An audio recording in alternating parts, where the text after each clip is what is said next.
দুর্গাপুর ধর্ষণ কাণ্ডে গ্রেফতার করা হলো তিনজনকে। দুর্গাপুরে বেসরকারি মেডিকেল কলেজে যেভাবে ছাত্রীকে ধর্ষণ করা হচ্ছে সেই ঘটনাতেই এবার গ্রেফতার তিন। যেমনটা জানা যাচ্ছে, মোবাইলের টাওয়ার লোকেশন ট্র্যাক করে গ্রেফতার করা হয়েছে অভিযুক্ত তিনজনকে।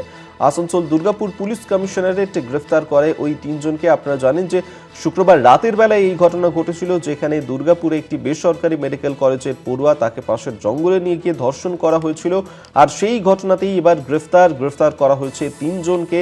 অভিযুক্তদের মোবাইল ফোনের টাওয়ার লোকেশন ট্র্যাক করে তাদেরকে গ্রেফতার করে আসানসোল দুর্গাপুর পুলিশ কমিশনারেট। দুর্গাপুরে বেসরকারি মেডিকেল কলেজে দ্বিতীয় বর্ষের পড়ুয়াকে ধর্ষণের ঘটনাতেই গ্রেফতার তিন। দুর্গাপুর কাণ্ডে গ্রেফতার করা হলো তিনজনকে। দুর্গাপুর বেসরকারি মেডিকেল কলেজ ধর্ষণের ঘটনায় গ্রেফতার তিন। শুক্রবার রাতের বেলায় এই ঘটনা ঘটেছিল, যেখানে ওই মেডিকেলের পড়ুয়া, দ্বিতীয় বর্ষের পড়ুয়া, তাকে ধর্ষণ করা হয়েছিল পাশের জঙ্গলে নিয়ে গিয়ে। এবং ওড়িশার ওই বাসিন্দা এই ছাত্রী। আর সেই ঘটনাতেই এবার গ্রেফতার করা হয়েছে তিনজনকে। দুর্গাপুরের ঘটনাতেই গ্রেফতার তিন। দুর্গাপুর বেসরকারি মেডিকেল কলেজে ধর্ষণের ঘটনায় গ্রেফতার তিন। মোবাইলের টাওয়ার লোকেশন ট্র্যাক করে গ্রেফতার করা হয়েছে অভিযুক্তদের। আসানসোল দুর্গাপুর পুলিশ কমিশনারেট গ্রেফতার করেছে তাদের।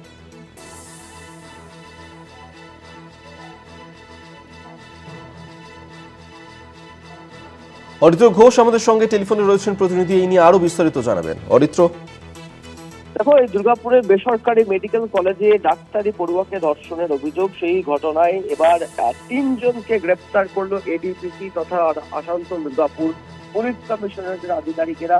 যেটা পুলিশ সূত্রে খবর পাওয়া যাচ্ছে, মোবাইল টাওয়ার লোকেশন ট্রেস করে গ্রেপ্তার করা হয়েছে। যদিও এখনো পর্যন্ত ধৃতদের নাম পরিচয় প্রকাশ করেনি পুলিশ। বাকি যারা এই ঘটনার সাথে জড়িত রয়েছেন তাদের দ্রুত গ্রেপ্তার করার আশ্বাস দিয়েছে পুলিশের তরফ থেকে।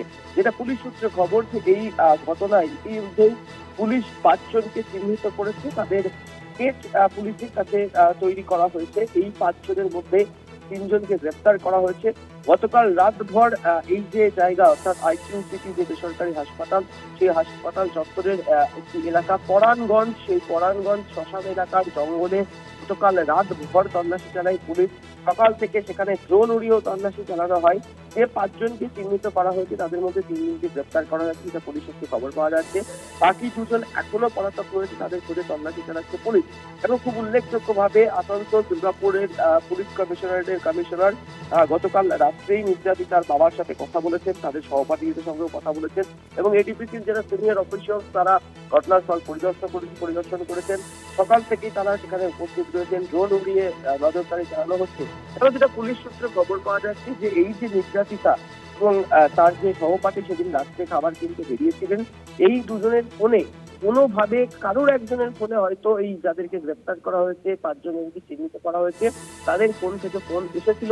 এবং সেই প্রসেসকে ইউজ করে টাওয়ার ডাম্পিং বা টাওয়ার লোকেশন প্রসেসকে ব্যবহার করে পুলিশ কিন্তু এই 3 জনকে গ্রেপ্তার করেছে। এটা প্রাথমিকভাবে পুলিশ সূত্র থেকে জানা যাচ্ছে।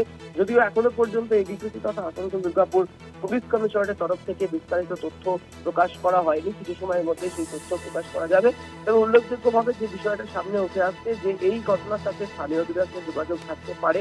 পুলিশ সমস্ত বিষয়টাই খতিয়ে দেখছে এবং যে 3 জনকে গ্রেপ্তার করা হয়েছে তারা কিভাবে ইনভলভমেন্ট ছিলেন, কি ঘটনা ঘটেছিল ঠিক সেদিন, সেই বিষয়গুলি জানার চেষ্টা করছেন আসানসোল দুর্গাপুর পুলিশ কমিশনারেটের আধিকারিকেরা।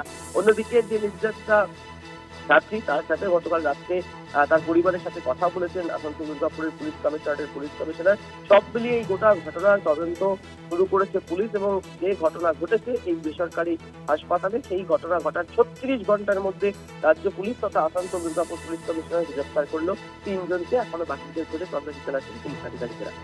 ধন্যবাদ অরিত্র তোমায়। অরিত্র ঘোষ আমাদের সঙ্গে টেলিফোনে ছিলেন প্রতিনিধি।